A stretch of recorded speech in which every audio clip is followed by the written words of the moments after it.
What's up, y'all? Exodus 1, aka Indigo Sky, aka y'all already know who it is, man.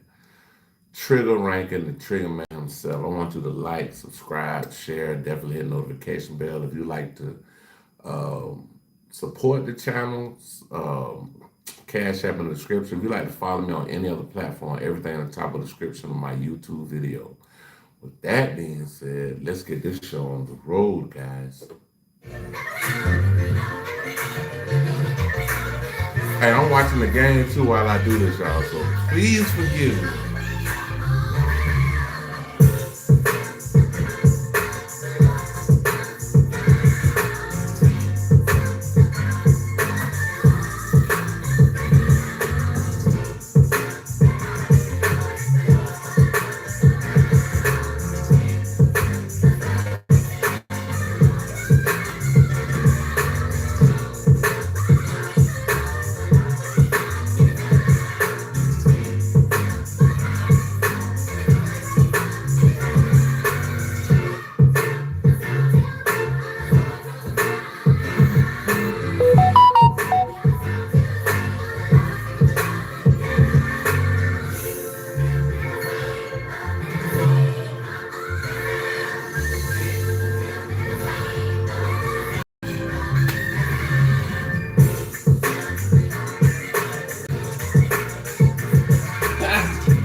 All right, y'all. We about to check out. I'm about to. I'm about to. We about to check out Poetic Flacco, y'all. I don't know anybody. The incident that left him unconscious and concussed.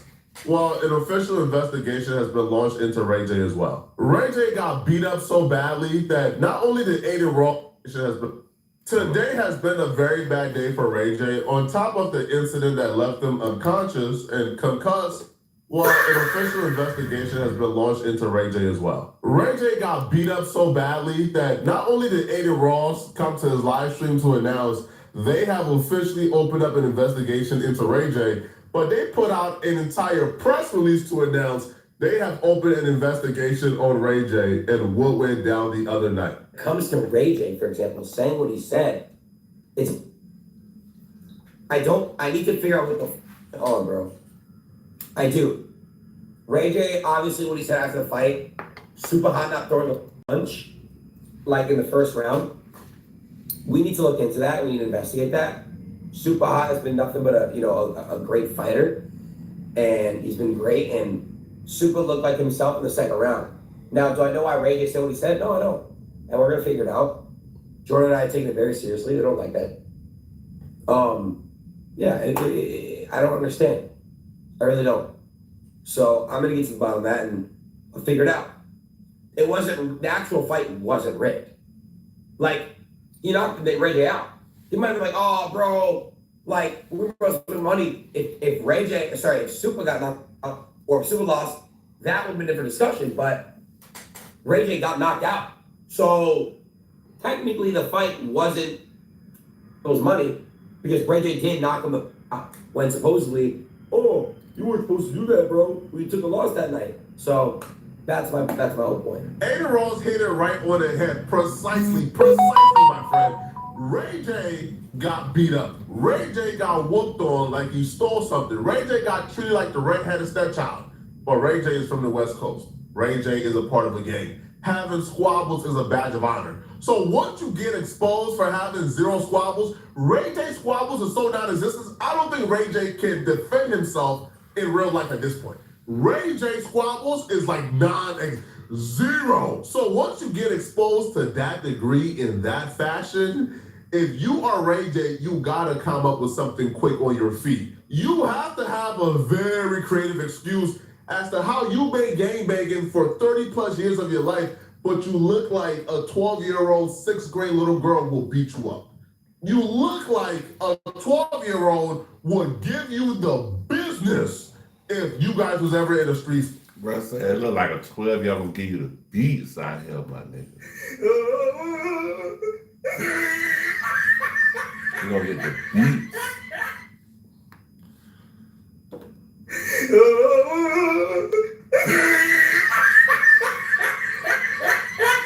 12-year-old girl will whoop your ass out here, boy. Street fight. Now, I don't know why Ray J would ever be in a street fight with a 6th grader, but that's just how it looks like. So Ray J came up with the excuse of, oh, this was rigged. I wasn't trying hard because like it was gonna be set up for me to win, but then he changed the script up on me. And I'm not buying none of this, man, at all. And even from my perspective, once Ray J began to see the fight was not going how it was gonna go, and Super Hot Fire was not gonna take a dive, why didn't you start fighting? Because from my perspective, if somebody talked to me how Super Hot Fire talked to me at that press conference, if Ray J got up all mad because Super Hot mentioned his wife, why would you even take the risk of getting knocked out by this man? Once you realize he's not taking a dive, don't you then say, okay, now I gotta really defend myself and knock this dude out? Because if the agreement was, hey man, he'll get knocked out at this point and he doesn't take the dive and he doesn't fall, then don't you actually now go ahead and try to knock him out and actually fight him? So, of course, I don't think, Ray J plans to get knocked out. Now that we know that fight was not rigged and it was never planned to be rigged, let's take a look at how bad this actually was for Ray J. See, the badness of Ray J getting knocked out actually started far before the fight. It started at the press conference when Super Hot Fire took things a little too far and Ray J got really pissed off. Based on the things that Super Hot Fire was saying during the conference, you would think that when Ray J got in that ring, he was trying to take his head off. It was no heads being taken off. But I am a new to boxer, and I am new to boxer rules. If we was outside, everybody would be like, yeah, Super Hot clearly won. But there are You rules. ain't never fought outside. Wait, Ray J, what? Cut it out. You ain't never fought outside. You know that. Ray J. You ain't never had a fight outside the ring. Oh, that's Ray J. Sorry about that. I'm talking. But since you're talking, since Ray J's talking, I gotta ask you a question, Ray J. I got a question for you. Ray J, you're not upset that your girl, Princess Love, would let Mayweather have 10 girlfriends, but be mad when you try to somebody else? Because I don't think that's fair. That's a low blow. Technical foul, bro.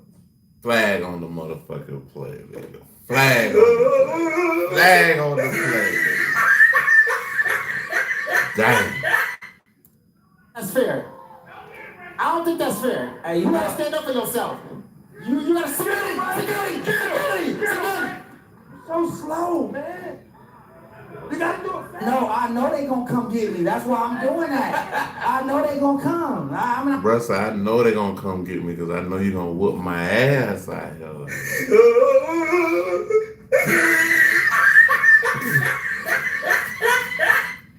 I'm tripping. Because I'm saving all this. No, I'm saying, Ray J, you gotta put your foot down. Don't talk about my baby mama. Do it again, Super. Don't talk about my baby mama. Okay. I ain't talking about your baby mama. You need to talk to her like this. No, I don't never talk to women like this. I'm talking to you. Just don't talk about my wife or baby mama. I'm talking about wives, mothers, No, it ain't like that. It ain't like that. Deceased. I was like, There's nothing off limits, Ray J. You get me real mad. Think off limits, Ray J. Ray J. The dead on Ray me. J. Everything ain't on limits. All that on the dead on this shit, man. Cut it out, bro. Cut that dead home shit out. Cut the shit out.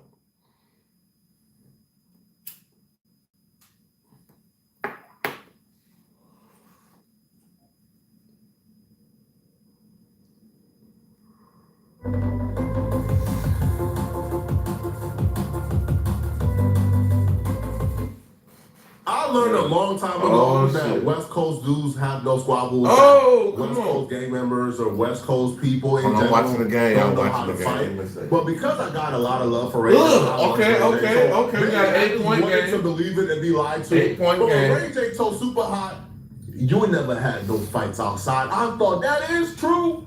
Super Hot, for the most part, all right, I don't think Super Hot, was an unlikable person growing up. I think he was pretty likable. A lot of people liked him. So he ain't really got in no real fights outside. Ray J, all right, the blood from Carson, Ray J been fighting his entire life. I thought Super Hot might, hold on, bro, Ray J might give him a run for his money. I should have known, bro. I ain't never met a West Coast rapper, a West Coast gang member, a West Coast civilian. I ain't never met a person on the West Coast who knew how to fight. Damn. They all saw. I'm sorry. Damn.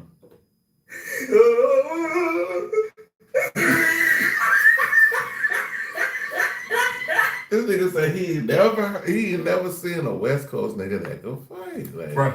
I've never met a West Coast dude who knew how to throw it up and actually fight. Everybody we saw on Breris, every West Coast dude got knocked out.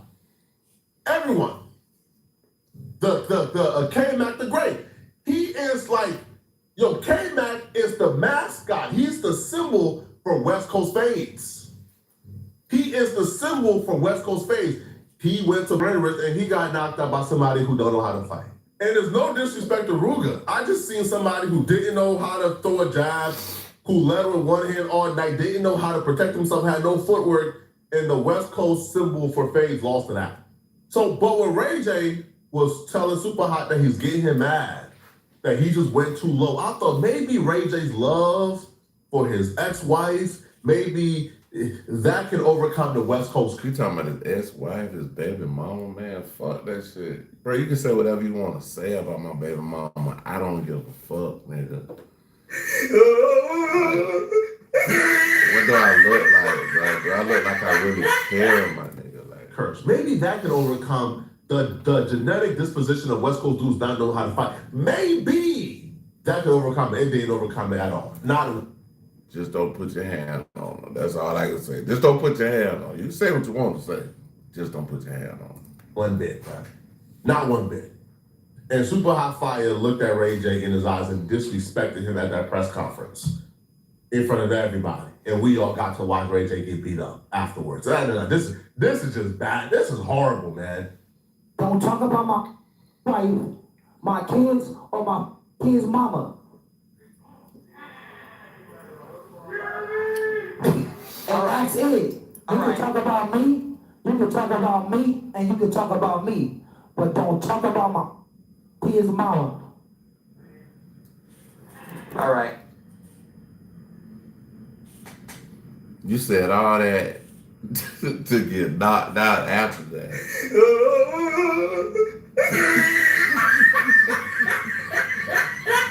You got knocked out after you said that. Right. All right. We got the next. Never answered the question. Nah, listen, we not done. All I'm saying is, bro, what I said was, you think that this is some kind of sweet game?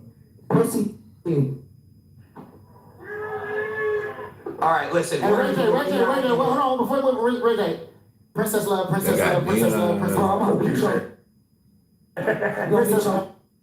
Ray J provided the worst performance in Breris history after saying he was going to beat Super Hot Fire up. Look at Super Hot Fire mid-battle. If a man looks like this, if he's looking at you in your eyes and he looks like this, mid-battle, in the middle of war with you,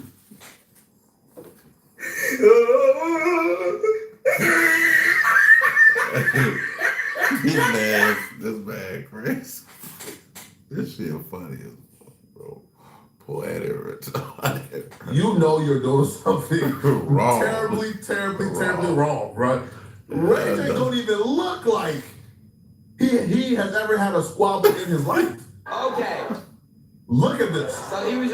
Look, Bro, this man playing with it's like when I'm like slap like my little bro. Nah, chill, bro. Nah, chill. Nah, bro, chill, man. Nah, chill.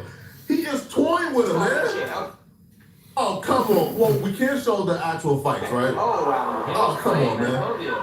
Oh, come on, man. Oh, my God. Oh, Ray J, why? Ray J, why, man? Ray J, why, bro? Look, oh my God. Oh my God. Ray J, why, bro? There's no amount of money on earth that's worth this footage of you being on the internet, bro. Bro, this man got knocked slapped out, bro. Like,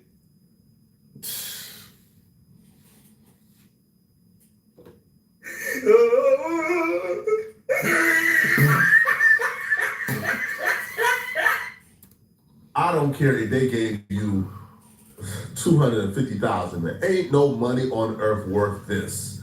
Especially if you're already a millionaire. This is sad, man. This is sad, man. Oh my God, look at the knot. Oh, come on.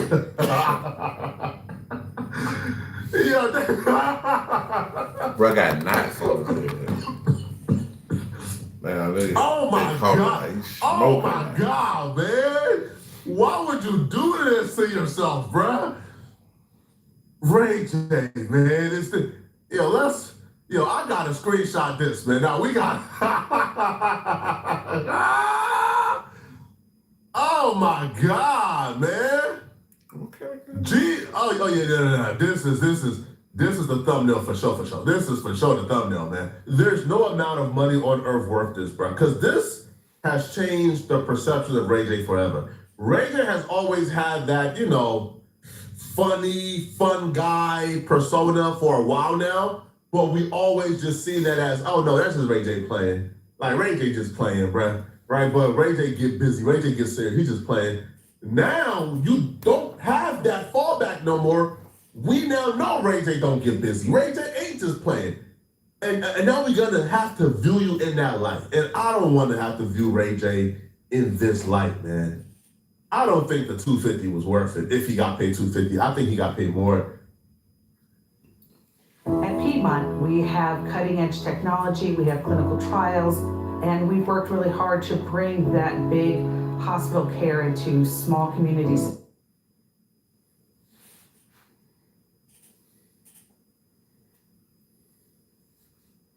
Now, afterwards, Ray J tried to convince everybody that this was all a part of the script and this was, but nobody is buying this, bro. We all know Ray J got knocked out because he can't fight, not because they planned this. You don't deserve to talk to him. What the f is that? You done got a good cut and then came here and got stunned. Yo, I thought we had a plan.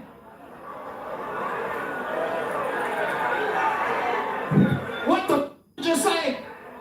Hot, super hot. Come here. Come on. Like a bro. Like that? For real, man? How you get knocked out and say, for real, my nigga?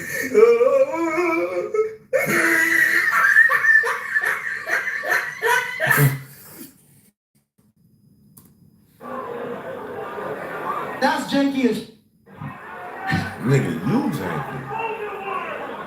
Say what you gotta say, man. I don't want to say too much because I don't want to get nobody in trouble, but he took an L tonight. We didn't take. Y'all like over here. You want me to show you what you did? Where was y'all at? You were somewhere around this rainbow sign, and he took one punch. Hey, what? Ray J, this is professional, man. You can't just do it. I gotta talk to the. Y'all talk backstage. I ain't even gonna interview y'all. Super, come here. Super. Money we lost. I still love Ray J, even though I might be the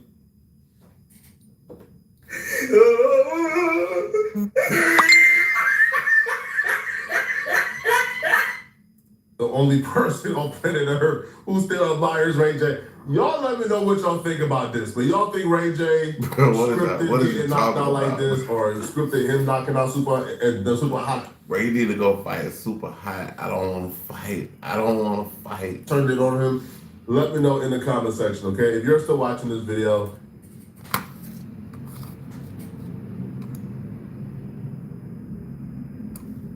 I don't fight, sir. I shoot. He's right, you know. And you want to watch another good video, then click on this video right here, somewhere on my screen, somewhere here, or here, or here, or here, somewhere on my screen to find out how Chud is in some more stuff, man. All right, it's more bad news for Chud, the despicable racist that we just keep. We got to Chud update. You said we got more bad news for Chud the Builder. In our last video, we covered how Chud's team have been writing open letters on X to any and every conservative black man they can find, asking them to endorse Chud in the name of freedom of speech. And none of the uncle been right. Man, hold on, bro. Hold on. First off, wait a minute. Who are you? and I don't know where to go at after that. Let's see. See where we can go at after that.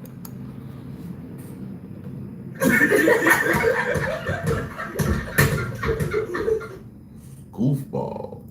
It has been taking the bait. I was actually stunned that nobody took the bait because I thought at least one of these dudes, will 100% in fact take the bait. They're now what's up, they're morally bankrupt anyways. We would all expect it. There's really no backlash coming because we all would expect one of them to take the bait, but none of them have. They're looking at Chud and they're saying, bro, even the attention of being next to you ain't worth it.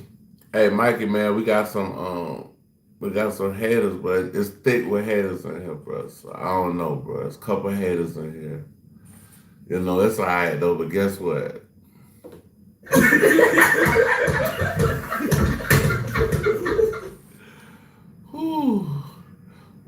Ladies and gentlemen, we don't care.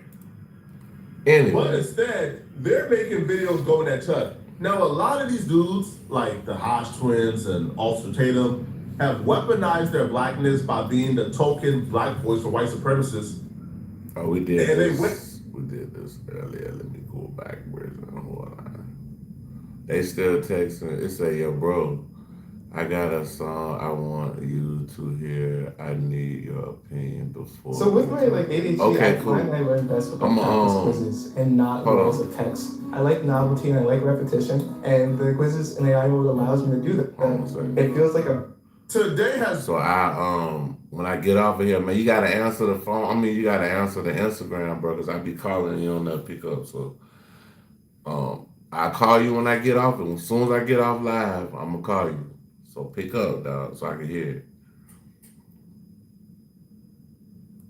It's been a very bad day for Ray J. On top of the incident that left him unconscious and concussed, well, an official investigation has been launched into Ray J as well. Ray J got beat up so badly that not only did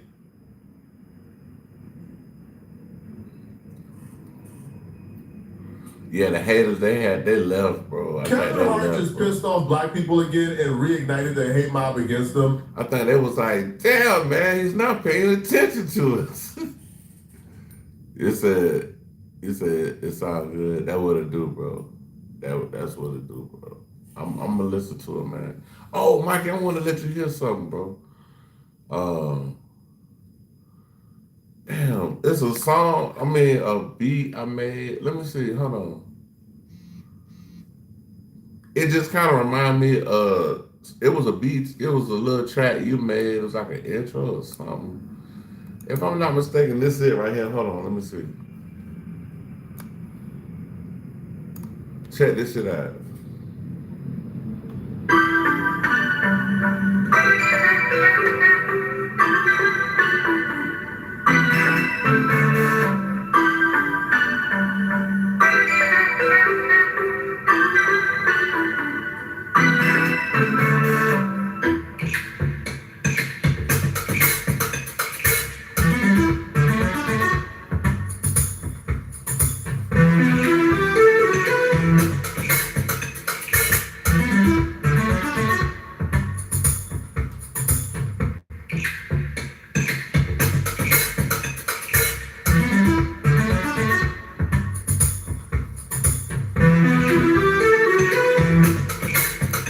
remind me of the video game shit, because you had a beat the other day I heard on your Instagram.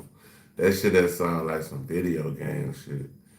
And I was like, let me see if I could do a little something, bro. So, you know what I'm saying? I had to try to get in there with you on that vibe, on that tip, bro.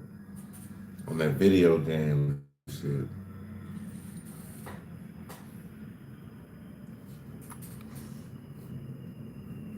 Let me see what's going on here.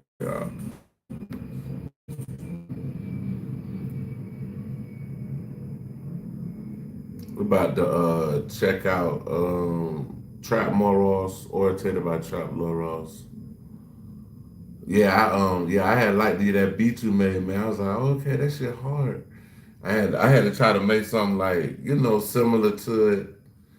Like you inspired me to make that beat. I actually made it online, but it just, when I heard your track, I was like, damn, that shit sound, my shit sound a little similar to some video game type shit. You know what I'm saying? Like,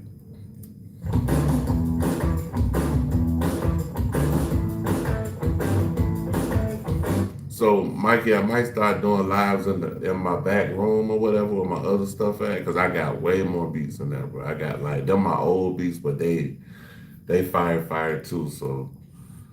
And then I ain't got these type of speakers. I got this the shit playing. I got one right here and one right there, but this the shit playing the computer shit, but I got monitors in the back, so in the back you'll be able to hear that shit like super clear, like, you know what I'm saying?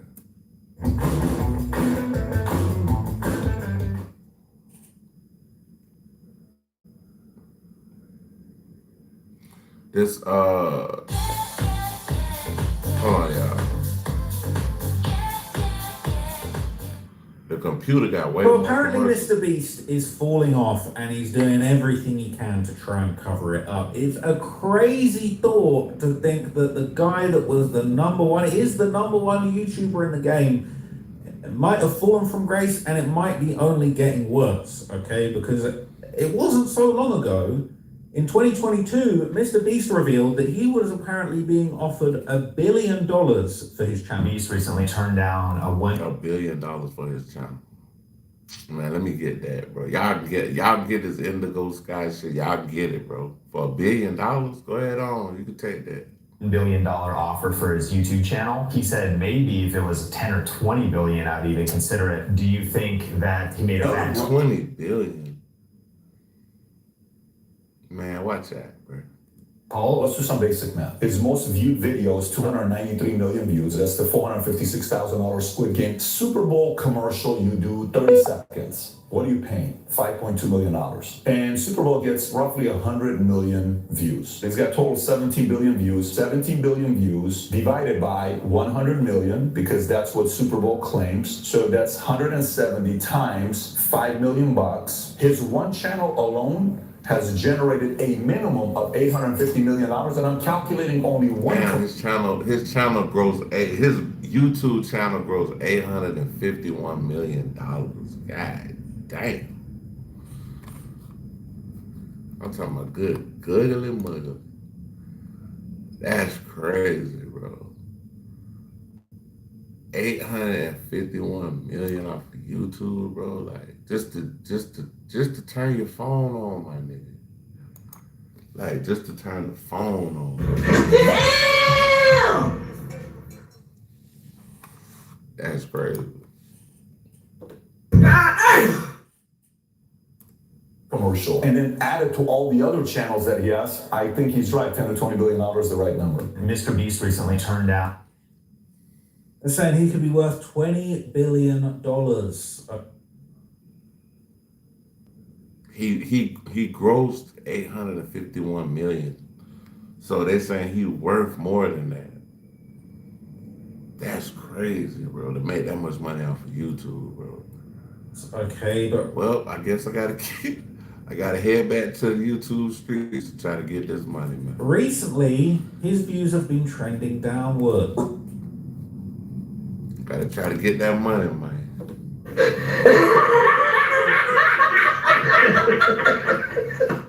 Raw curiosity, I graphed the performance of every main channel MrBeast video from his first viral counting video to present, and well, there's a lot of caveats in these numbers, and by any objective measure of YouTube success, these numbers are still incomprehensible, but there's a very interesting trend in the data.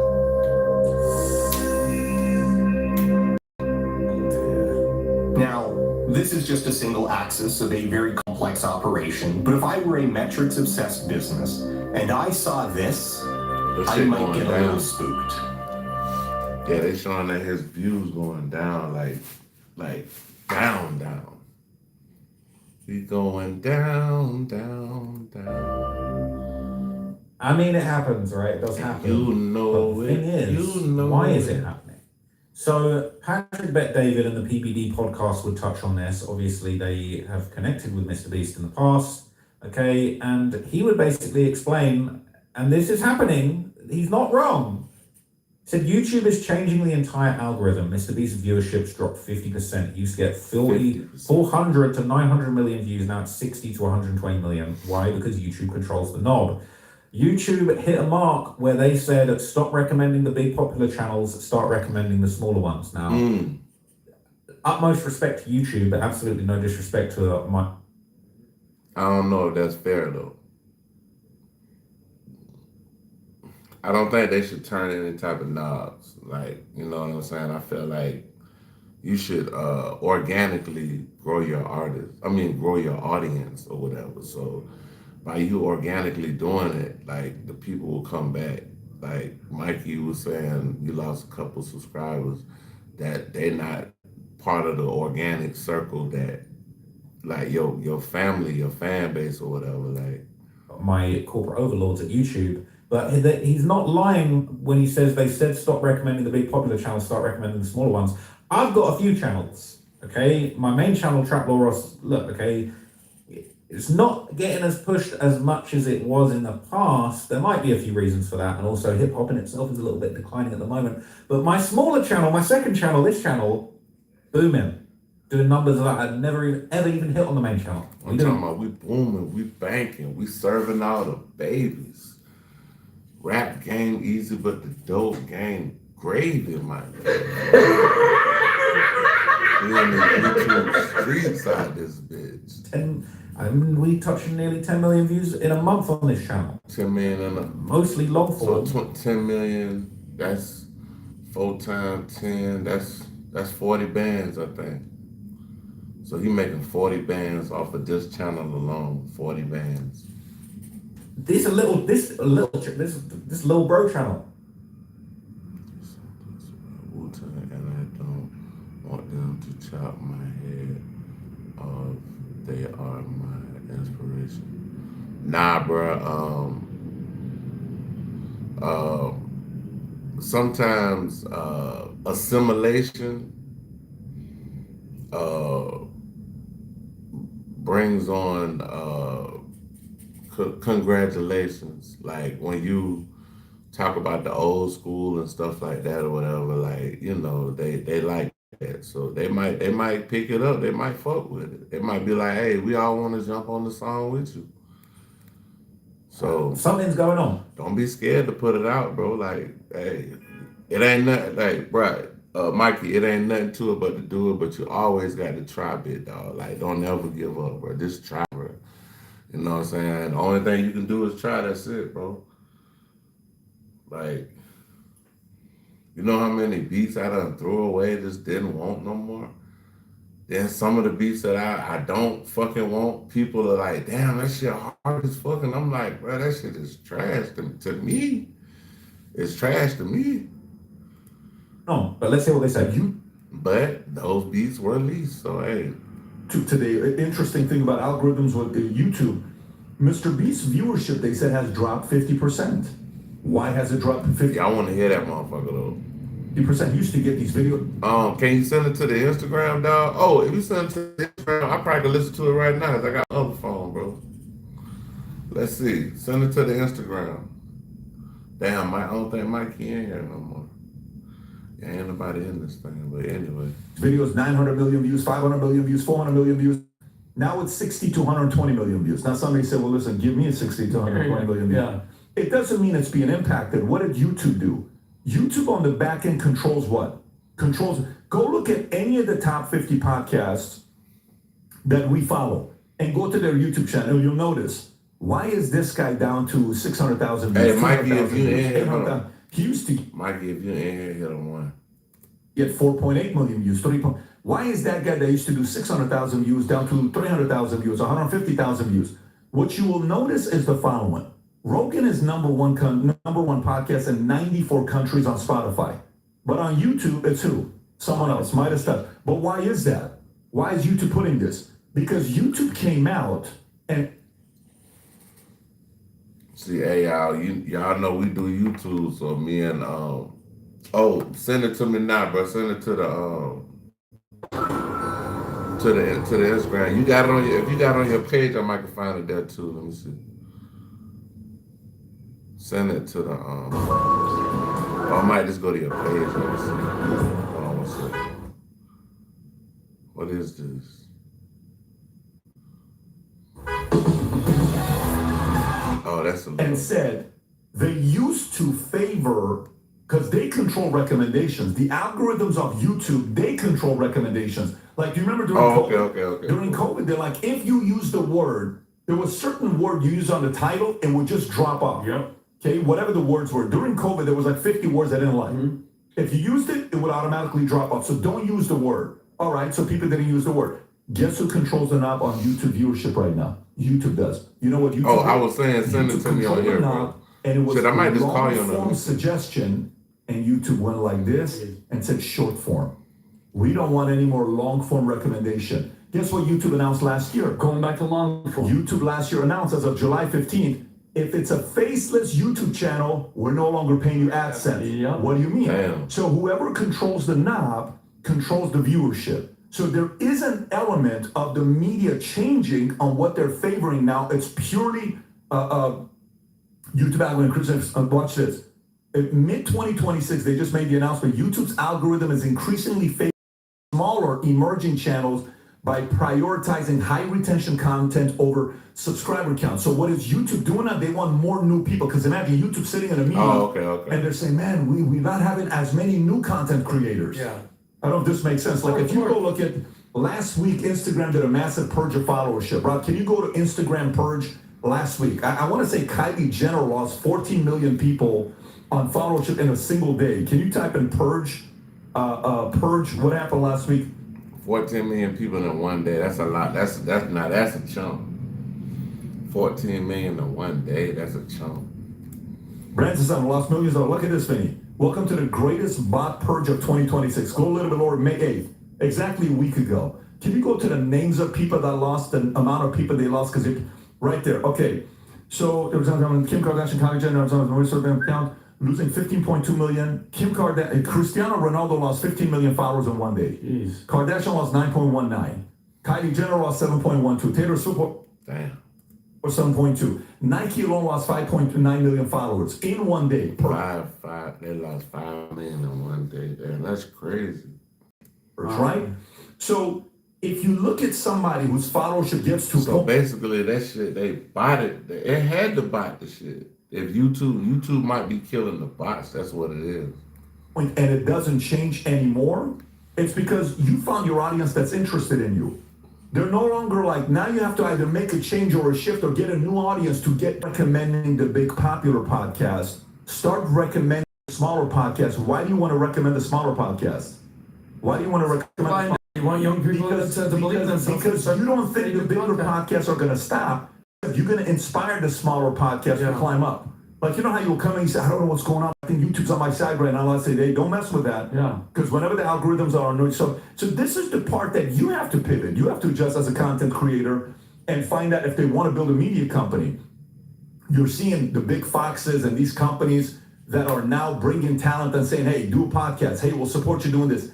Everyone has to pivot. But the reality, what the world is learning, is whoever controls the knob controls the future content creators. So, and that's crazy. The knob. What is the knob? Whoever controls the knob. Like that right there is that's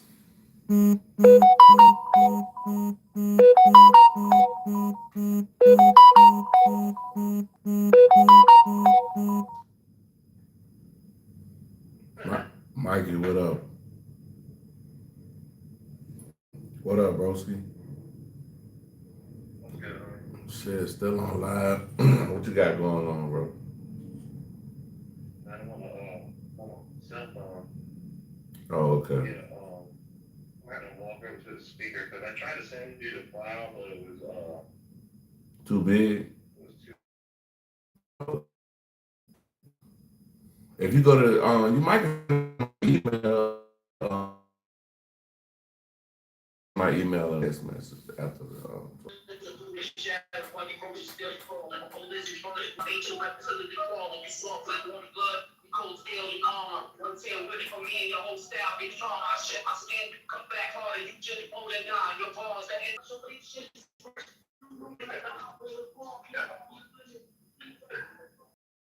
I don't know, dude. Nah, that shit, I like it, bro. I like it, bro. That shit cool, man. You know what I'm saying? Shit fresh, bro. I'm trying to interrupt your shit. I seen you call me though, so I'm like, let me try and call him back. I tried to send that shit, but it wouldn't go through. Oh, okay. Yeah, try to send it to the email at the top of the thing, man. But I'm gonna hit you back as soon as I get off. And I ain't gonna be too much longer. All right, peace, Mikey. One. Yeah. Oh, Mikey. I think Mikey's still on here. Shit. So that's one of my true followers. We're gonna kind of cut down on these established content creators that have built themselves up on the platform. We want new, fresh talent. We, rather than just serving all the audience to you big established creators on a platter, we're gonna give everybody a shot. Now, in some ways, that's good, right? I've been creating a different type of content on another channel that apparently, according to YouTube, that's what YouTube is deeming more valuable right now. I'm doing videos on this channel that, I'm finding a few links and, piecing together a story very quickly after something's happened. You guys are wanting that a lot more than a fully edited documentary that's taken weeks on a topic that maybe was quite important a few weeks ago, but you guys aren't trying to hear now. And YouTube ain't trying to put it in front of you now, is what it is. So, Mr. Beast has responded. He responded to the tweet. People are saying on Mr. Beast's night, is this legit? Or is he doing damage control now, is what he said. Get outside stat with fanaticz. I don't want you to know about it. Hey, did you know you might get a big cash payout if you were in a car accident up to 1 year ago? Even if you weren't driving. Just click the link around this video to see how much you can get. Just answer 5. Nah, bro, you just gotta keep fucking with it, keep mixing it down, man. Just keep mixing it down, and it's some things you can put on there, man. You can kind of clear the sound up a little bit, you know what I'm saying? Sharpen it up a little bit. Simple questions, and it only takes 30 seconds. Bring the voice out and clarify the instruments in the back, you know what I'm saying? But yeah, it's on FL Studio, bro. FL Studio, you can run it through that, and they got filters on that. So yeah, just like this one. Maybe even they got the EQ, all that shit, so you could probably run it out and then throw it in there, throw the file in Fruity Loops, and then just clean it up. Click the link now to find out. Tens of thousands of people have received a 5-figure or even a 6-figure check without going to court, paying big legal fees, or dealing. Responded. So I keep seeing this down.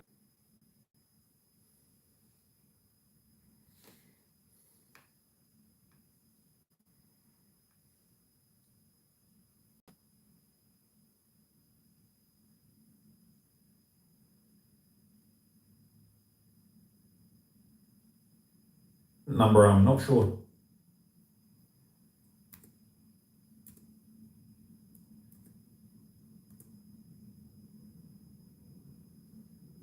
Who did the math? The videos with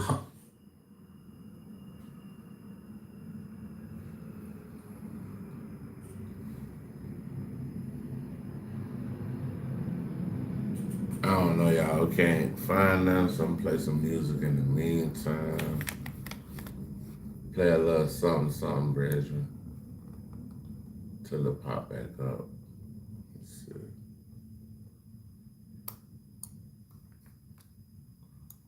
Let's see.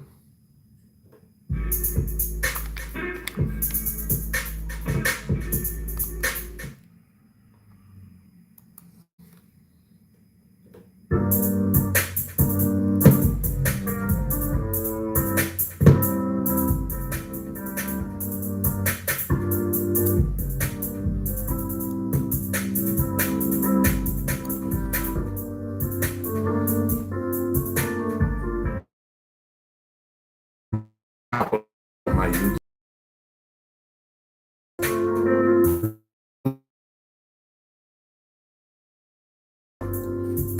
Hundreds of millions of views. Hold on 1 second. Go to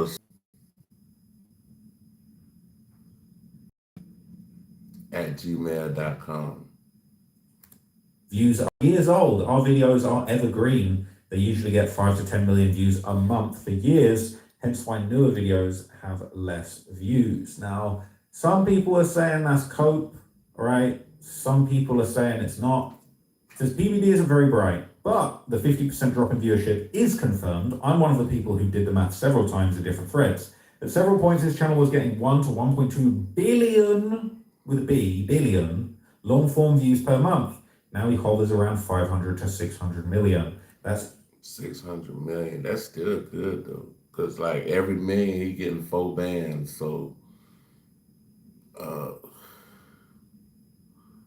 yeah, every million he getting 4 bands. So damn, I can't even. That's crazy money, bro. That's easy math, 40 to 50% drop. But it gets worse for Jimbo. The way he's framing it is insincere. His main channel videos used to get 300 to 400 million views. 50% slowdown in views. He's interpreting the facts here.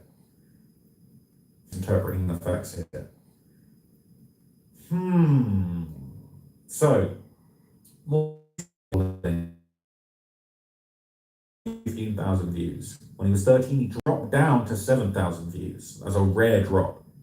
When he was 14, he did 41,000 views. When he was 15, he did 125,000 views. When he was 16, he did 202, and then he blew up. When he was 17, he did 5.4 million. When he was 18, he did 122 million. When he was 19, he did 464 million. When he was 20, he did 2 billion. When he was 21, he did 3.3 billion. When he was 22, he did 8.1 billion. How are numbers? I didn't know numbers went this high, and they're always going up. 23, he did 13.2 billion. 24, he did 19.15 billion. At 25, he did 32.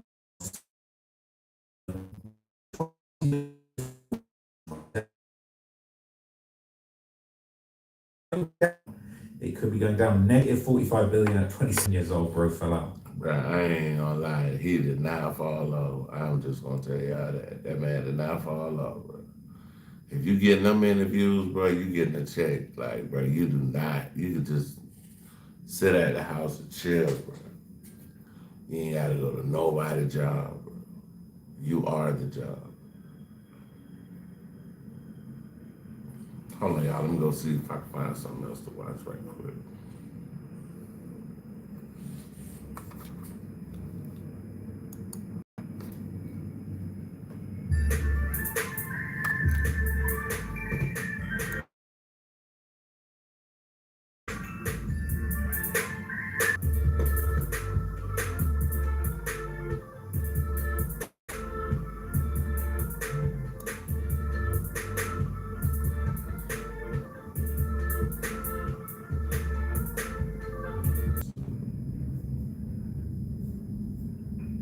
Talking about the third body in this motherfucker. Hold on. One day ago, I think we did that one. Unforgivable. Finally responds to George Floyd roast joke. Yeah.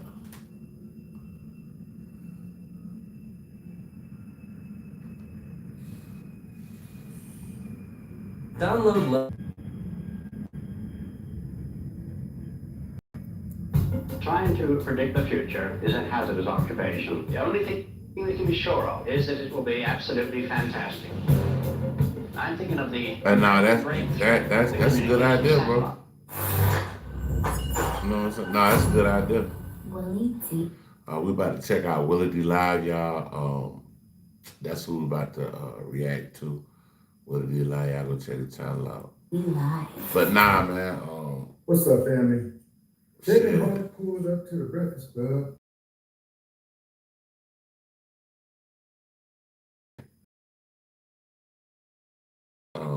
Whitney Houston did it. All the greats did it. They said all them doing this shit. It wasn't to our culture, to our audience, but our audience that's watching the roast. If you're watching the roast, you get why they're doing it. You get why the racial humor is on the table. Like, it's not. I wasn't shocked. Like, that's what they do. Go look at the Tom Brady one. Like, that's what they do. It happens every year when they do a roast. It's not new. This isn't a new. It's not a new agenda. It's not a new approach to comedy. Do you feel like Tony Hinchcliffe went too far when he made that joke about George Floyd? It's Tony Hinchcliffe. Yeah. Like, I don't expect less. I don't expect more. I feel like you're the best sets between Tony and Cheryl, and I would say Naeem had a really strong set. Naeem had a very strong set. I was laughing out loud at Tony until that. Until the joke. But not even just that joke. I don't like when people joke about violent, tragic death. I like Pete said, and I was like, oh, why you have to say that? Pete had a great set. I don't get why the joke was necessary. I don't get why.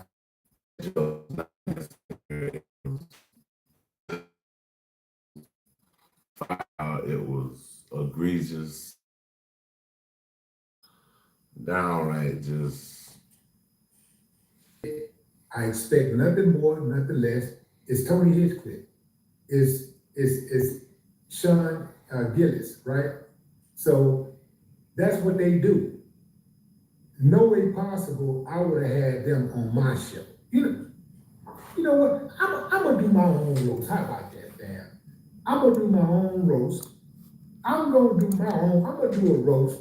And we're gonna have some real fun. You know what?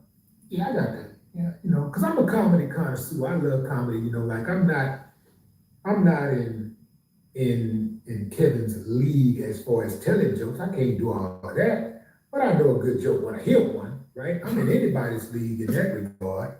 And so, yeah, I just wouldn't have those type of dudes on my show. Not at all, man. Because why create such an explosive environment when it's supposed to be about fun and comedy? It's supposed to be about humor.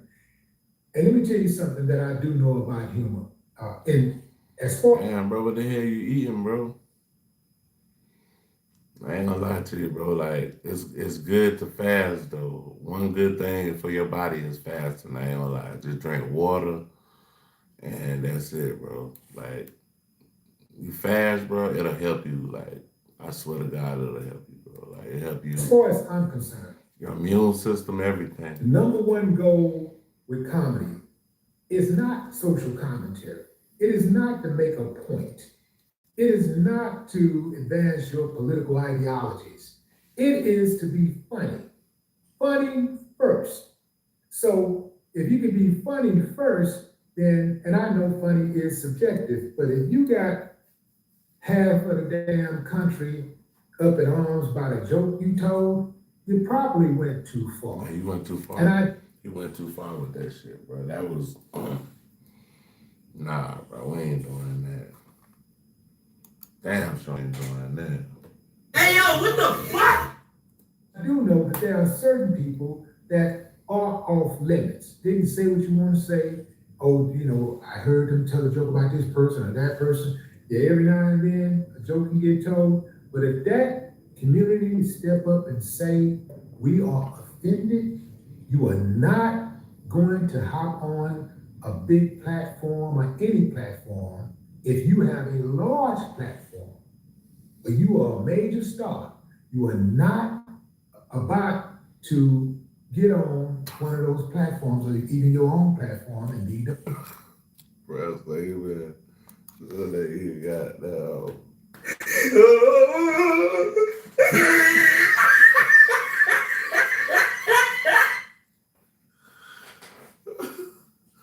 Hey, Mikey, he's stupid, man. I'm gonna say you eat cookies and peanut butter. You are going to apologize because if you don't, they are going to make life extremely hard for you. Let's get back to the video. Charlie Kirk joking. Yeah. Like, would I tell those jokes? No. But do I get why they're being told? Yes. Like, I'm not looking at Pete crazy. I'm not looking at Tony crazy. Like, that's what, I know what you're going to do. I know your style of comedy. Did you see the interview that I did with Terrence Floyd, George Floyd's brother? No. So he said... No shot to you. No, that's good. I'm never watching it. That's fine. I'm so clear, I'm never watching it. Like, I only brought it up... Even now that you told me, I'm not going to go back and go look at that interview. No, because he's a fan. Just want to make clear. What I do. That nigga said, I'm not gonna go back. Hold on. We got this. This a little smidgen. Yeah. Hold on. That was funny. Now that you told me, I'm not gonna go back and go look at that interview. Oh, your style of comedy. Did you see the interview that I did with Terrence Floyd, George Floyd's brother? No. So he said... No shot to you. No, that's good. I'm never watching it. That's fine. I'm so clear, I'm never watching it. I only brought it up... Even now that you told me, I'm not gonna go back and go look at that interview. I just want to make it clear. You understand what I do with my time. Like, I'm never doing that. Okay. That's because he's a fan of you. He saw the joke and it picked up pretty big. So I didn't know if you saw it, but he basically said, like, as a fan of you and knowing that you came to the funeral to support his family, even though it's a roast and Tony, that's what he does, they expected you to kind of be the person that would, like, stop it right in the moment or just not allow for certain things to happen. And he also said he wanted you to come harder. He said if they wanted him to turn into they wanted him to turn into motherfucking Will Smith.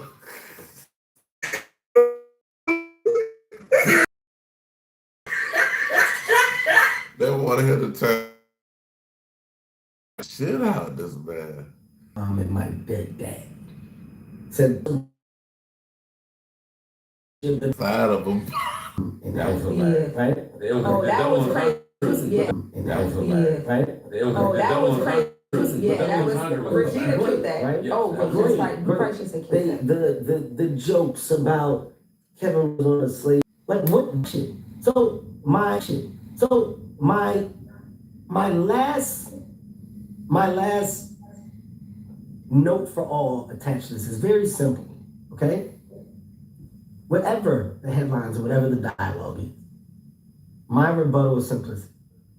Remove me from it, I didn't say it.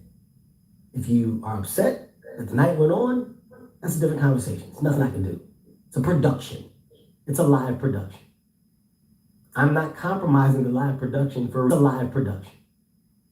I'm not compromising the live production for a reaction of what? What do you want me to do? I'm dragging him on?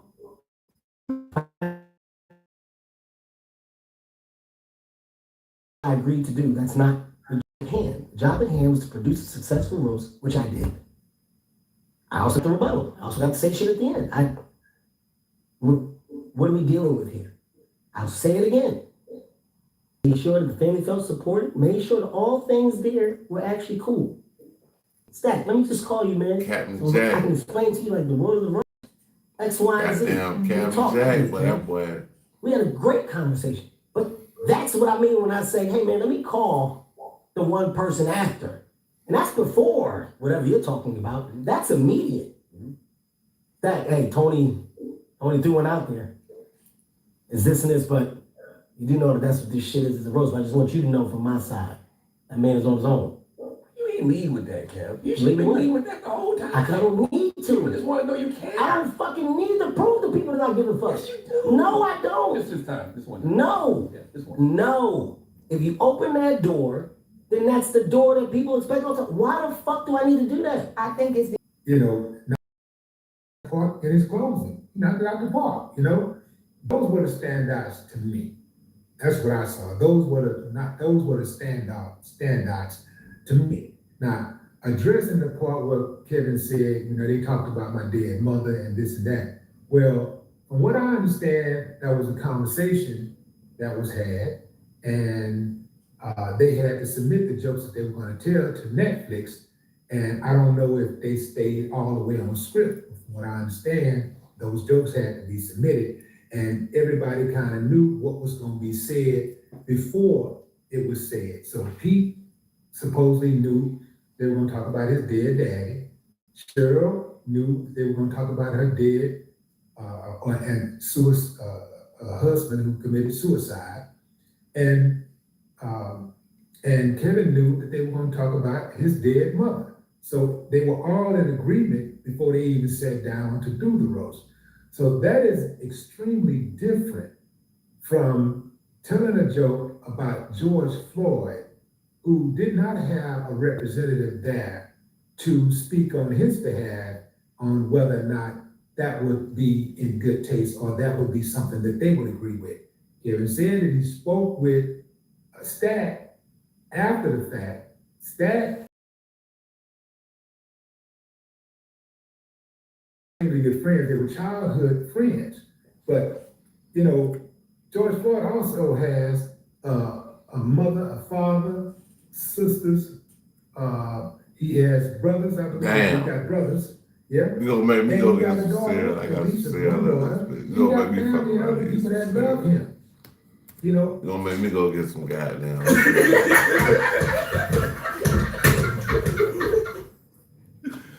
Give me a bowl of cereal. I just want. His family at least should have if it was cool, but there was no conversation on behalf of George Floyd.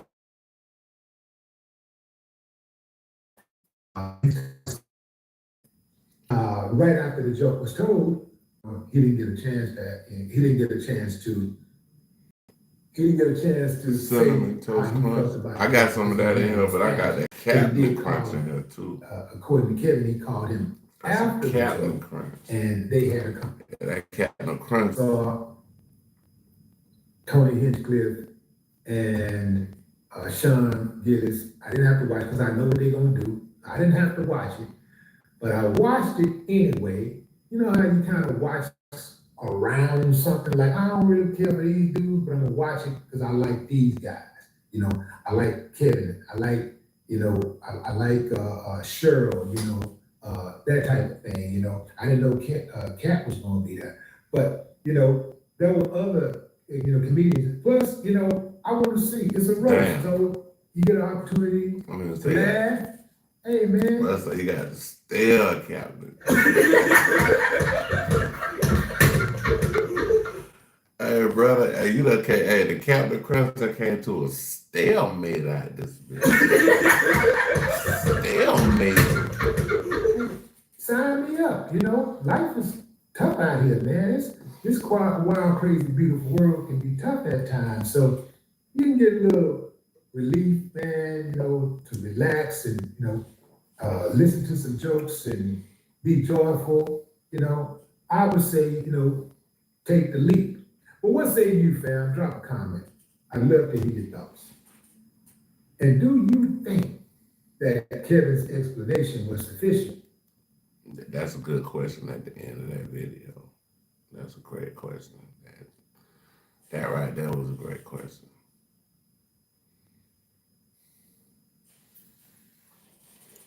Let me see what we got going. Yeah, Ridge right on. What line? Let me see. This says,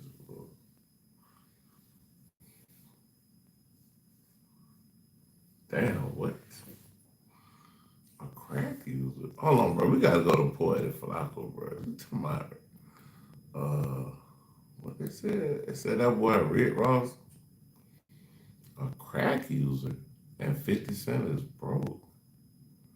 Hold on, man.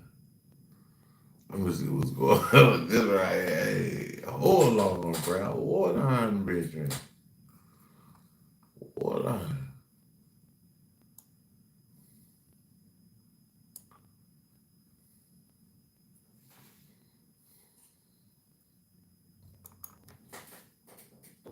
Come on now, dog. Save 40% on Come on, man. From the living room to the back porch. Rick Ross gets really pissed at Patrick Bet-David during this interview for bringing Hey, up. y'all, we about to react to Poetic Flacco talking about Rick Ross and the PBD podcast and 50 Cent. Let's check it out. Things he don't want to talk about and people he don't want to talk about. But Patrick Bet-David just kept bringing up these people because every time he brought them up, Rick Ross would give him a viral clip.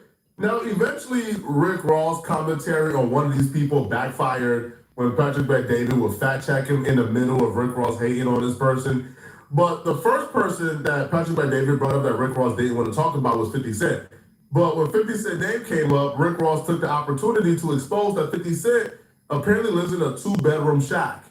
Rose, the history with you and 50 is better now. You guys now friends, like you guys talk, but still no relationship. Nah, homie, Wash. We've never been cool. From day one. No. This is a big business you guys are a part of. You guys are two of the heavyweights in the business. I mean, what is there to talk about? A lot of things to talk about. History, the beef. What kind of history? That he couldn't dress. That's all I used to tell him. Yo, you can't dress. Bro, say you can't dress. What? Come on now, dog. Come on, man. That sounds kind of fruity, nigga. You can't dress.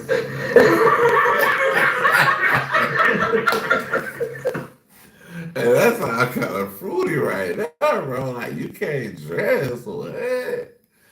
Like, bro, you got some other shit going on, big dog. You can't dress. I don't care how another man dress. You know what I'm saying? You dress how you dress, bro. Like, that's how you motherfucking dress.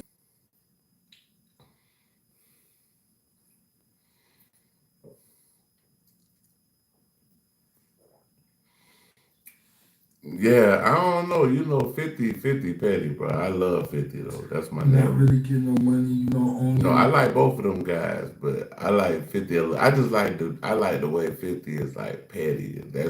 I love that. That's the niche that he got in life. He's a petty man. I fuck with him on that. Like, that's funny. Like, your masters. Eminem saved you, Dr. Dre saved you, all the big names. Rose did it himself. I came in through slip and slide. I had to build this myself. And I'm not speaking down on him because he lives in a 2-bedroom apartment, but he lives in a 2-bedroom apartment. A 2-bedroom. He said that 50 Cent lived in a 2-bedroom apartment. Man, watch out, bro. Man, watch out, bro. That man don't live in no goddamn 2-bedroom apartment, man.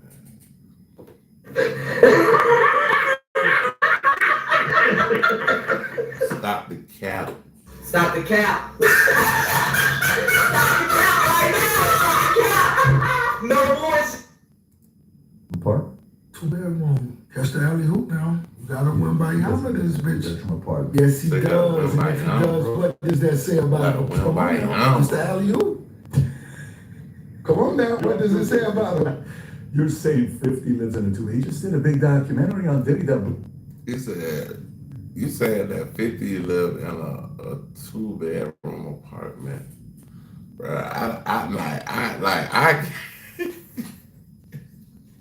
I don't know where Rick Ross is from originally, but I'm from Florida, and bro, we usually rock with our Florida people, bro. I can't rock with that, bro. Stop the cap. I can't rock with that. You gonna have to stop. No voice. You gotta stop the cap on that right there, boy. 50 don't live in no 2-bedroom apartment. I can tell you that right now, bro. Come on now, dog. Come on, man. I'm tripping out here, bro. That blew up. It was a #1 documentary for like weeks. They just use him. They'll put his name on there, give him 10K, and that's it. He don't own any of that. Patrick Bet-David knows nothing about hip hop. He said, give him 10,000. So he said that they put his name on the Diddy documentary and gave him $10,000. Come on now, dog. Come on, man. Man, watch out, bro. Stop the cap, please. Stop the cap. Stop the cap, my nigga. Yeah, that's weird, bro. Hip hop media, hip hop news. So it was kind of funny to see how Rick Ross was kind of spinning him. But one thing he did do that, we did appreciate, he did at least try to offer pushback against Rick Ross. Like whenever Rick Ross will go off on these tangents about one of the people he brought up, Patrick David will have somebody actively trying to debug Rick Ross. Even now, where Ross is bringing up the fact that 50 Cent is broke, he pulled up an article of 50 Cent paying his son $10,800 a month, which again, it's a fake article. That doesn't happen. Rick Ross will take that opportunity to bring up 50 Cent's son, the young one, who's I think is 8 or 9 years old. Now I think this is below the belt for Rick Ross, but Rick Ross will tell Patrick David he took the son fishing, when the mama came on Star Island. That right there, bruh.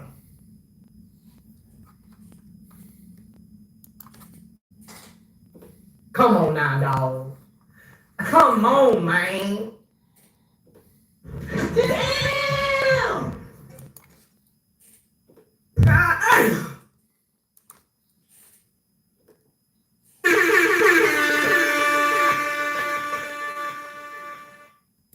And she was getting bust down in one of the houses. I'm assuming that's when the mom and Diddy were dating, and Rick Ross and Diddy were cool. So Rick Ross will be over at Diddy's crib. The mom was getting bust down in the house while Rick Ross is taking the son fishing. But he would give the son a nickname, which again, altogether, I think this is below the belt. But Rick Ross and 50 Cent had. Nah, Diddy about to get out, bro. Diddy about to get out. Maybe he'll be out in at least 2 years. So at least by what was it, 26? 2028, he'll be hitting the streets, bro. He'll be back in business. You know what I'm saying? I wonder when he get out, will he have money and shit like that? Will he still be straight? I'm pretty sure he will, though.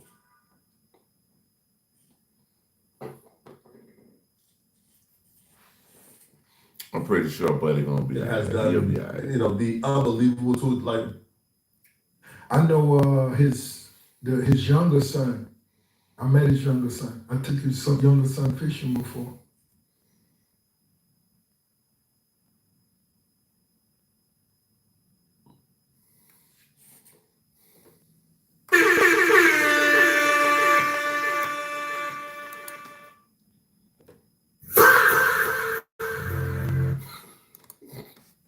He took his young son fishing. He took his young son fishing. That's crazy. This is when you guys were good? I call him Bruce Leroy. That's something like that, a little Chinese looking. Yeah, he said he called his son Bruce Leroy. Goddamn.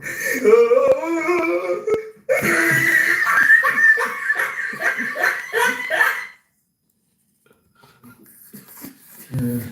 Did you say the little Chinese looking? Yeah, he looked like Bruce Lee, man. Bruce Leroy. That's what I call him. And you took him fishing? Yeah.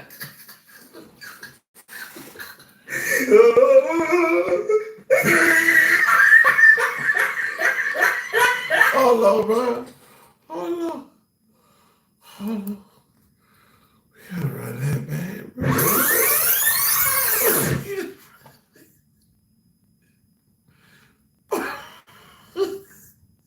Hold on.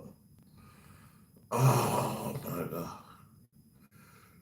You look like Bruce Leroy. Hold on. Cause the mama is Asian or something. The mama Asian, but this shit, hold on, bro. Cause I done dated a Japanese woman, but goddamn. This is when you guys were good? This funny. Bruce Leroy. That's him right there, the little Chinese. Bruce Leroy. Yeah. Did you say the little Chinese looking? Yeah, he looked like Bruce Lee, Bruce Leroy. That's what I call him. And you took him fishing? Yeah. And 50 knew you were taking him fishing? I don't know. He may have told his dad, like, yo, Rose, you know what I'm saying? Were you guys ever good, the two of you? Who, his son? No, you and 50. No, his son mom used to over be on Star Island. And so little man done been there. I got it. Okay, now I know. I read that story. And when the mom be in the house doing whatever she doing, the little man and out, you know. Got it. Offers to buy 50. So this is great. I mean, it sounds. I offered to buy the son a puppy just because I knew Bruce Leroy. What? You said what? Get outside. Why did the man do that? There are trucks, and then there's the 2026 GMC Sierra. It's the truck. That was below the belt and too much from my perspective, but Rick Ross and 50 Cent has done unbelievably evil things to each other that is hard for me to say this is too much when we have an understanding of what 50 Cent has done to Rick Ross. But this next person, right, that Patrick Bet David brings up, this one for some reason got Rick Ross really pissed off, really heated. He even tried to get Patrick Bet David not to talk about it.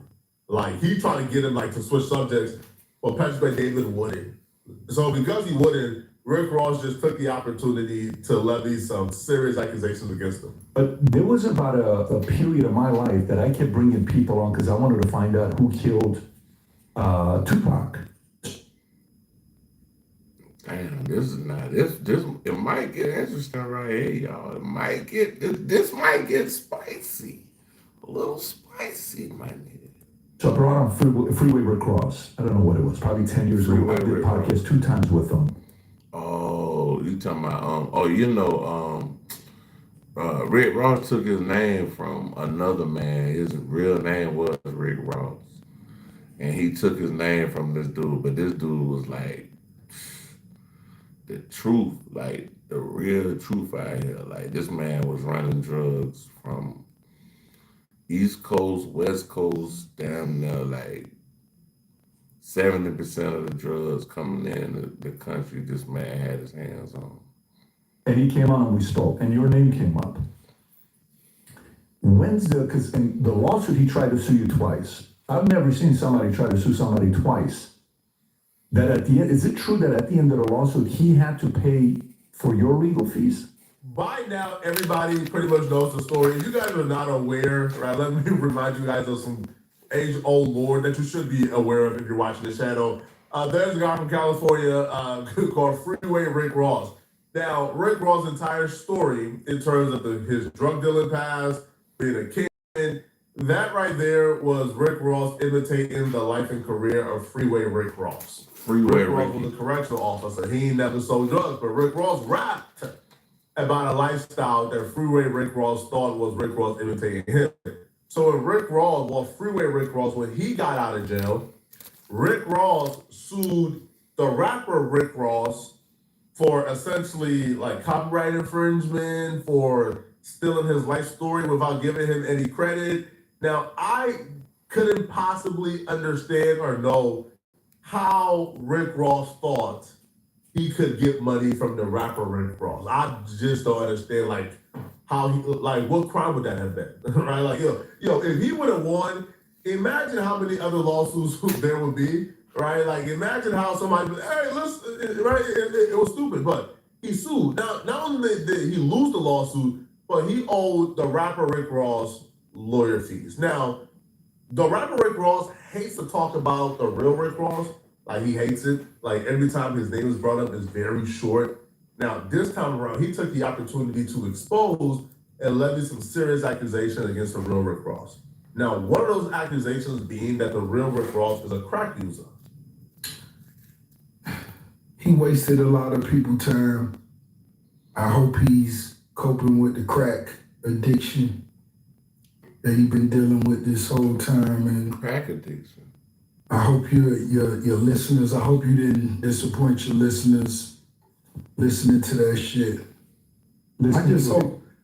I just hope, man, you gotta maintain a certain level of quality. So listen. We got. So he's saying that Rick Ross, the real Rick Ross, the person that you stole your name from,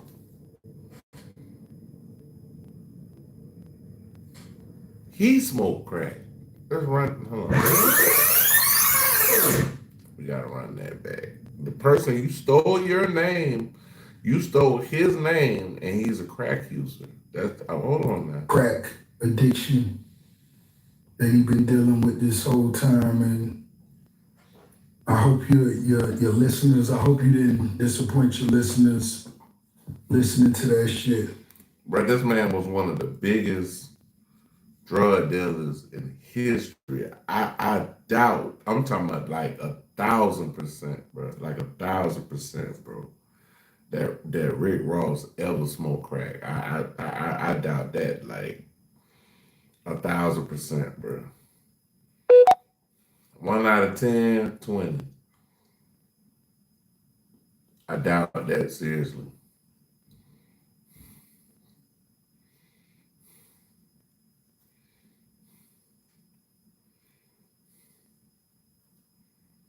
Yeah, that man. I'm telling y'all, Rick Ross don't use no crack, bro. The original Rick Ross, the man don't smoke no motherfucking crack, bro. I don't even know this man, and I can tell you he don't smoke crack. I just know. I just know, bro. I'm from Florida, nigga. I know what a crackhead look like, bro. I live in Atlanta. I see crackheads every fucking day. They everywhere. You know what I'm saying? I know what a crackhead look like. I know what a functioning crackhead look like. I just hope, man, you gotta maintain a certain level of quality, and you've allowed it to dip to a few times. Putting him on. I mean, you should go and look at your ratings. Pull up the ratings. Type in YouTube Rick Ross, Bet David. Let's see how he performed. I don't know actually how he performed, but let's look it up. Let's look it up. Type in Bet David and Rick Ross.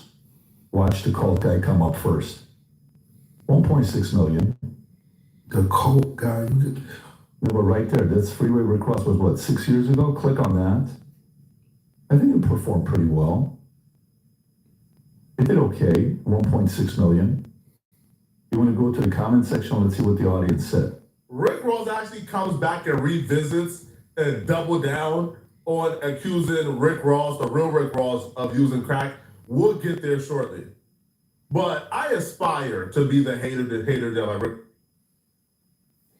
Yeah, that's some hating ass shit right there, bro. That's some hating ass shit.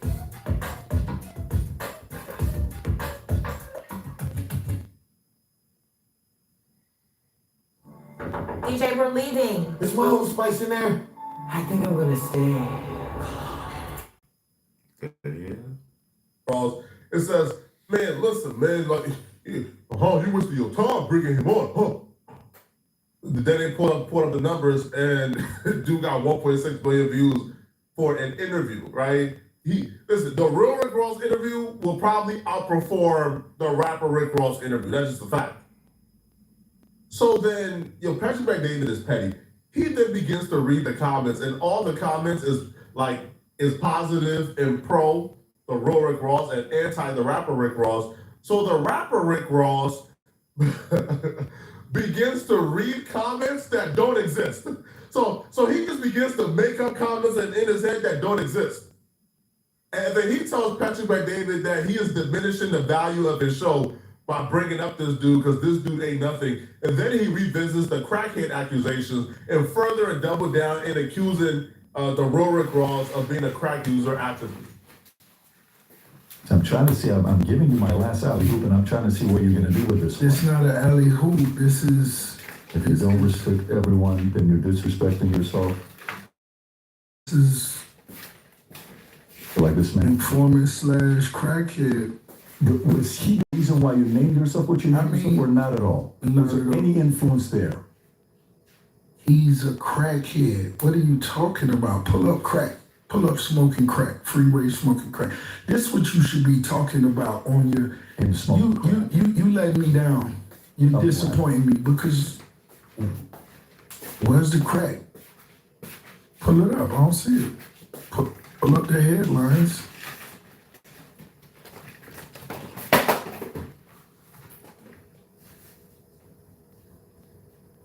You're saying now we're back in the days. Because we know back in the days he had issues. We don't know nothing. I'm asking to pull it up. Yeah. Where's the facts? He talking facts. When he sued me, he had to admit the facts about him being an informant, cooperating with this and we that. know that. We talked about that. That's not something that we Why don't you know. not? That's what people. Oh, that was the talk conversation. about. Like that's why he interviewed it well, because we specifically talked about that. He had a but big role in you it. ain't mentioning it to me. Oh, that no, he was the a question crack, I that asked he is- was abusing crack. Yeah. I'm sure he He came and lied to you and told you he made $3 million a day, and he never did. He ever show you a home? No. Did he ever show you a home? He said Did he show you his car collection? No. Did he show you his watch collection? What the $3 million a day? Where was it going to? Thank you. Thank Yeah, you. I mean, Thank you. It's Yeah. PBD. Your listeners deserve better. This is Ricky Rose. Did he at all inspire the name, though? That's the only question. I thought I've answered that 3 times. I don't think you did. I think you went to crack, and I know he had the crack issue. Why would a He crackhead? introduced it to a lot of Why young would kids. a It was a bad crackhead? thing. Why would a crackhead inspire the boss Rick Ross to want to be the informant? That's not. No, that's why the lawsuit failed. So the two of you guys have never spoken one-on-one. WAP 100 already posted the paperwork for, the real Rick Ross, where apparently he took the stand, he testified against somebody or gave statements against somebody. However, he claims that person told him first, so he's returned the favor. It's all crazy. But, the rapper Rick Ross is being disingenuous right now. When the rapper Rick Ross was trying to figure out his stage name, when he was trying to build his persona, when he was a correctional officer, you think he knew that the real Rick Ross gave a statement at some point? No, that's fairly new. That's fairly brand new. Now, Rick Ross winning this lawsuit doesn't prove that he didn't copy the name and the image from the real Rick Ross. All it proves is there's nothing in the laws and the statutes saying he can't. There's nothing in the rules and the laws that says that he can't name himself after somebody. That's like that's simple. Like that's all that says. Right, but he's being very disingenuous because, of course, he copied the real Rick Ross's name, right? Again, down to his backstory, which was fraudulent, right? Down to his history, his lore, his everything. It all came from the story of the real Rick Ross. So for him to try to downplay him as just a rat is crazy, bro. Brother, you lowering the standards of the interview now. We can't focus on crack. If I rented Paul, we can't focus on crack. I have a car show coming out that's so huge. My dentist, shout out to Dr. Mario Montoya. There's people out here that Freeway Rick Ross, he could have used a teeth cleaning. Did you offer him a teeth cleaning? I should have. Heavy plaque. You think so? Oh man, that's what I'm trying to tell you. But you guys never met. I got a dentist office. We actually was during a lawsuit. Yeah, he reached out to shake my hand and I didn't shake his hand. He said it in an interview. He said he called you in 2008 and he said sometime you guys never called me. He said and you offered to help him or something like that. Let's stop. Big cap. If I offered to help him, why would he sue and not get nothing? All right, Mike. Come on, man. You gotta be smarter than that. But what y'all think, man? Do y'all feel like Rick Ross is a crack user, and do y'all feel like 50 Cent is broke? If 50 Cent does indeed live in a 2-bedroom apartment, I don't think that right there is proof that 50 Cent is Hey, broke. I think check this out. If 50 Cent live in a 2-bedroom apartment, I got a bridge I can sell you.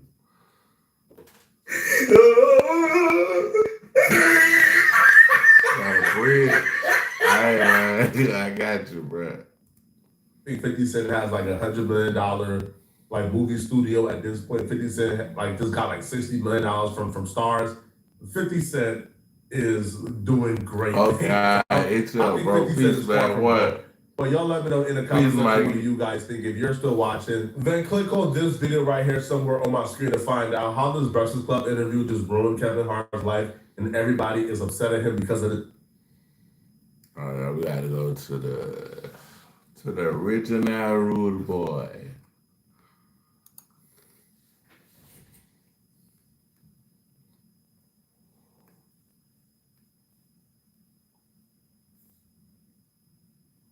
Hold on.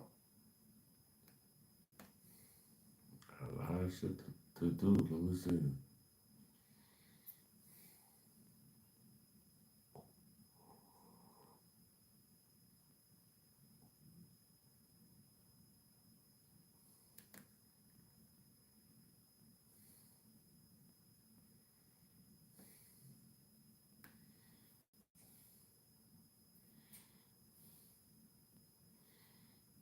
All right, we're going back to Poetic Flacco, y'all.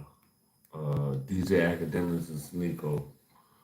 Probably the last one. Probably give me something to eat after this, but yeah. Her flavor is real as it gets, and food you can feel good about serving your family. Get started on a GLP-1 program for just $79 at noon. That's GLP-1s and a personalized weight loss plan. It's not. DJ Academics and Sneeko are officially ops after this Chud debate. They have officially burned the bridges of their friendship, and now they're beefing online after this Chud debate. Because after the debate, the comments were pretty brutal to Sneeko. And not only were the comments brutal to Sneeko, Academics in his commentary after the debate were pretty much saying how he watched Sneeko, he didn't break a sweat. And Sneeko took a lot of offense to what Academics was saying after the debate. He believed it was a pile-on to the fan comments. I think Act posted the debate. Let's see some of the comments on this. Y'all forgot Sneeko is actually a clown. This is why people punch on Sneeko. Look at this, 1.2K likes. Exactly why bro got punched on and choked out. How can a non-black person tell a black person what's offensive? And Sneeko surprised when he got punched in NYC.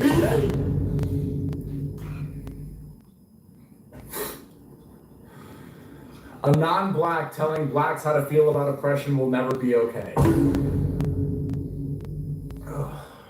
And we defeated that nigga with a couple of free throws and 2 technical fouls. That was, we were doing like the Angel Reese, a bunch of knockdowns. Please. We beat his ass with a bunch of knockdowns. I didn't even think this was gonna go viral, but look all over the internet, 8 million views. Everybody and their mama calling me, saying embarrass Sneeko.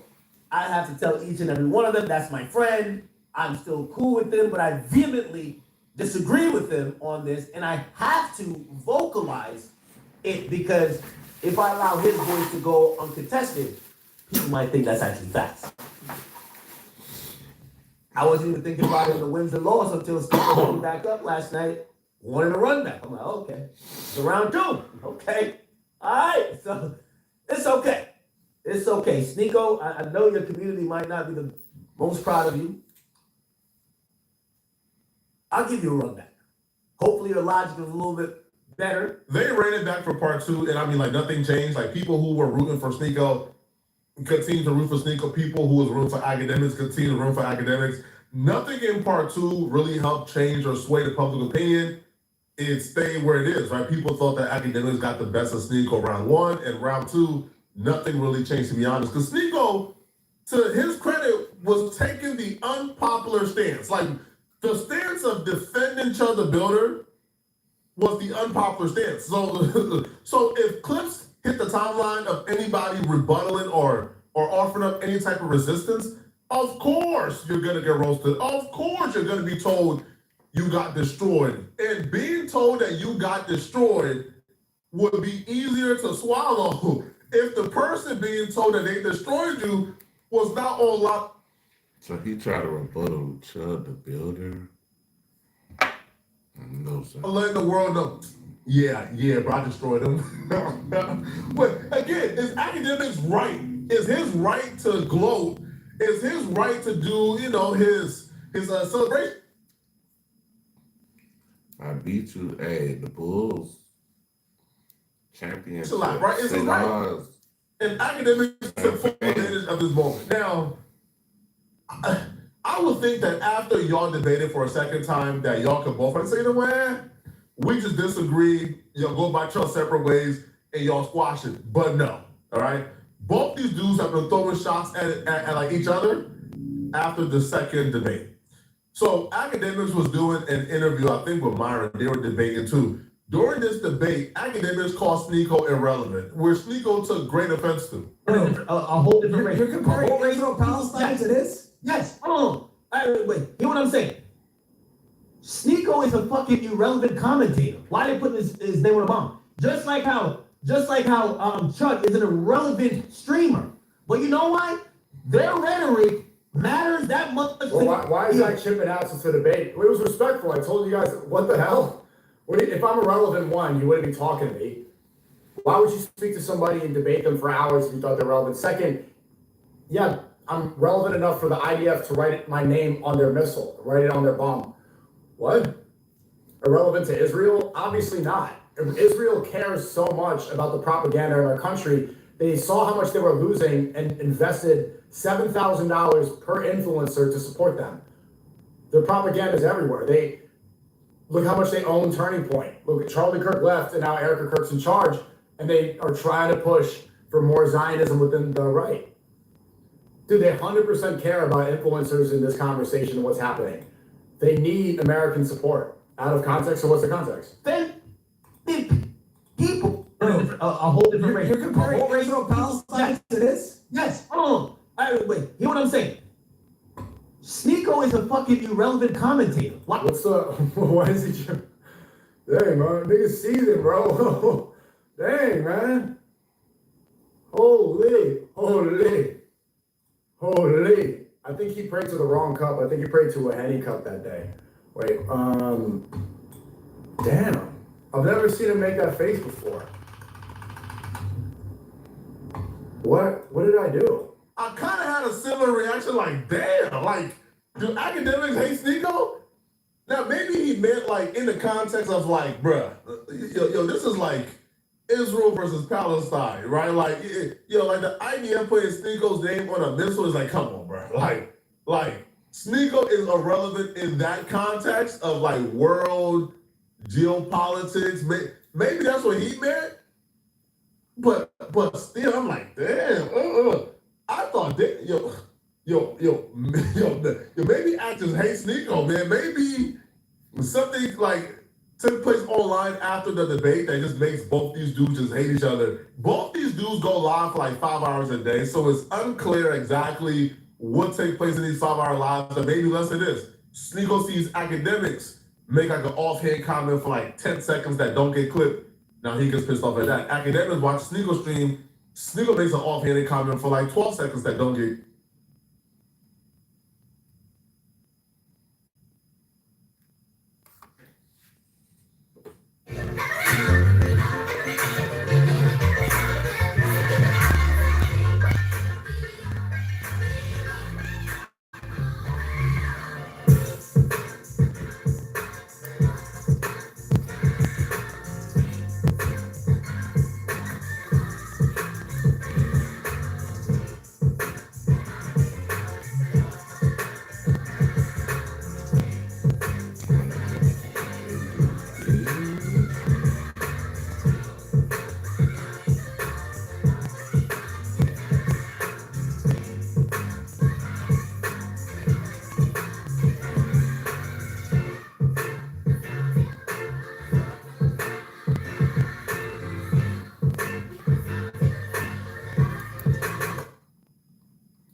Yeah, we about to Better have a jacket on. I don't care what shoes you put on. Why am I yelling? Block. Stupid ass questions. Gotta know exactly who you are. Lord have mercy. We must stay focused, brothers. We must stay focused. It took us 18. See, Neanderthal behavior. How far can you squirt? You know what? You melanin deficient calcified pineal devil. Let me block him real quick. Nasty. Disgusting. What program is that? Snowman? Good morning, Mrs. Lisa Crystal. How are you? Can we help you? We were having All African People's Live. Is that another one? Miss Lisa and Miss Vicky, how can we help you?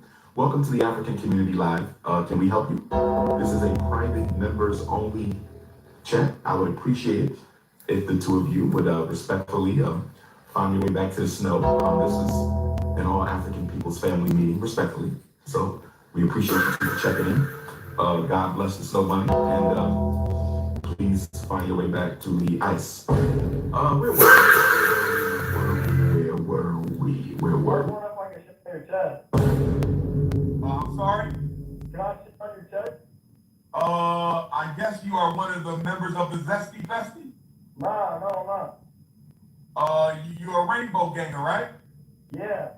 Okay, I'm gonna ask you to do me a favor. Can you please remove my photo as your Instagram icon?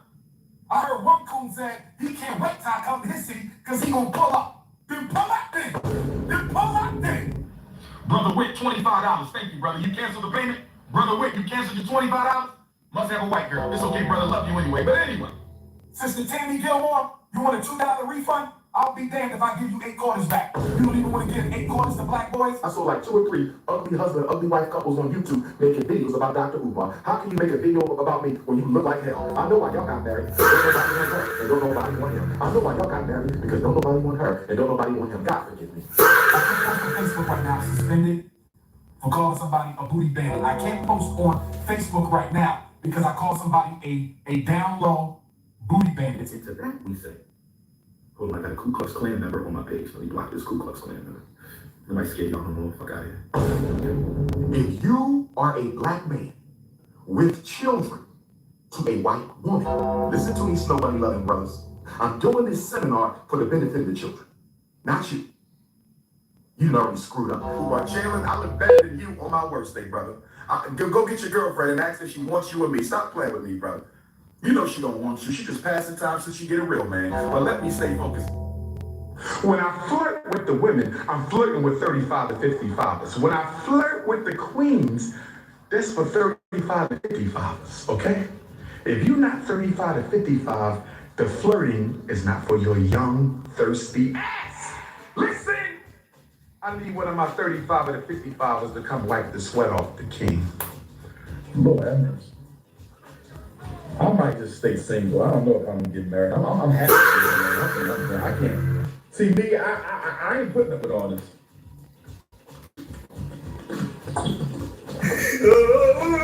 Please listen to some Freddie Jackson while I massage your back. No, thank you, sister. I'm in teacher mode right now, sister. Don't distract me with the lower chakras. This is not about the lower chakras, sister. You cannot rub my back while we listen to Freddie Jackson. And I don't even listen to Freddie Jackson, but no, we can't do that, my sister.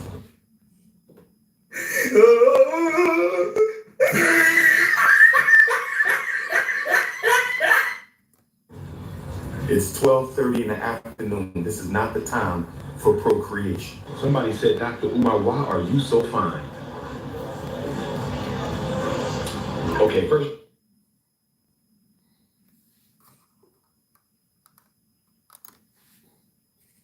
Hey, yo, what the fuck? So is this coming from a woman? Is this coming from a woman? I gotta be careful. I have to be careful. This might be a transformer.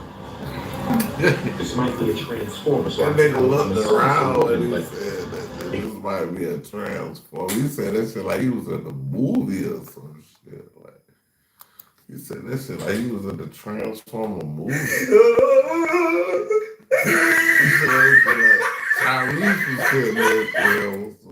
It could be a transformer, so I'm gonna fall back. You are a woman. Let me see your picture. I need to see your picture, baby. I need to see your face. I can't answer that. You could be a transformer. I need to see your face. But to save my community, in order to save my race, we have to make bunny hopping a federal offense.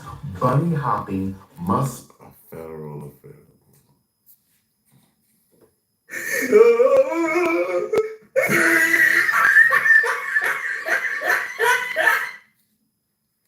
Become a federal offense. I had to do want to introduce the anti-snow bunny hopping bill into Congress. No Negro is allowed to date, live with, sleep with, reproduce, cohabitate, engage, or marry with a non-African woman. We can help the community this way. We can help the community this way. Let's sign the petition and reverse the Loving versus Virginia Supreme Court.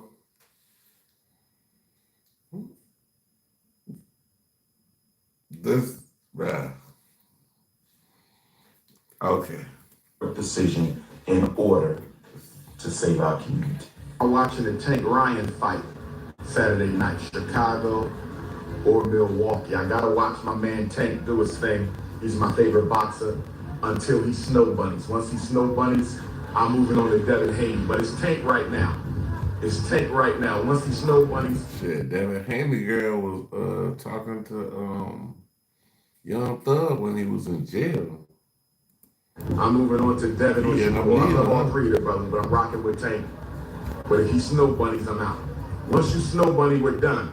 Kevin Durant, don't snow bunny. Russell, don't snow bunny. Kawhi, don't snow bunny. Paul George, don't snow bunny. Well, most of them are married to black women. Anyway, once you snow bunny, it's over. Once you snow bunny, it's over. Just pull up season. Pull up season. Pull up season. I was too tired to go to the fight yesterday. I just ordered it on my phone. He was too tired to go to the fight.